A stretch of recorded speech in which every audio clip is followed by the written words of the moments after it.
Fantastisk. Så sætter vi det i gang, og der er tilpas med tid. Du kender sikkert selv længden. Mine damer og herrer, kan I høre os her?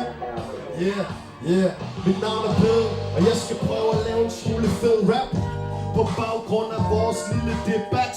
Ja, og det gør mig så vild. Jeg er på Bornholm, et sted, der er kendt for sine røgede sild. Ja, dem kan jeg godt lide, vil næsten dø for at komme tæt på denne her solskinsø.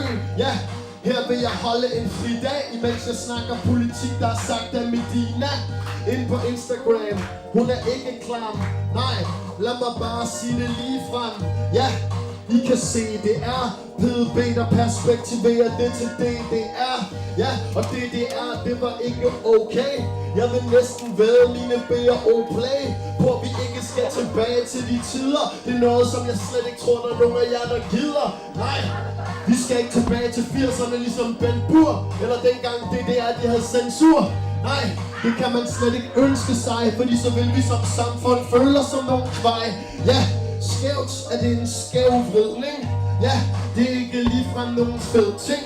Ja, det vil vi ikke have lige i dag. Jeg vil gerne beskrive den musikalske DNA.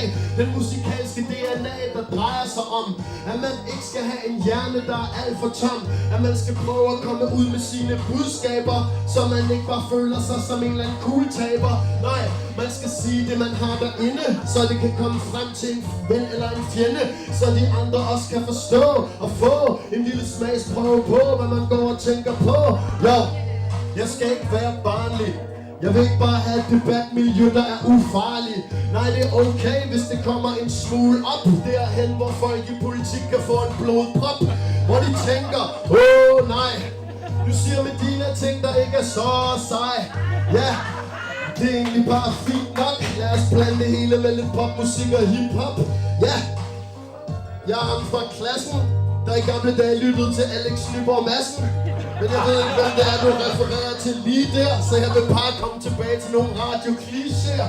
Ja, jeg føler mig fucking fed, når jeg rapper en smule af mangfoldighed. Og det er noget, som jeg synes, jeg fortjener. Jeg er dansker, men jeg har en masse familie, der er italiener. Så jeg er glad for alle inden for det billede. Det er noget, som jeg altid har gået og forestillet. Jeg synes, det er noget cool shit, når man blander sin musik med en lille bitte smule politik. Ja, så det bliver blandet i en stor blanding. Det synes jeg ikke er nogen forbandet ting.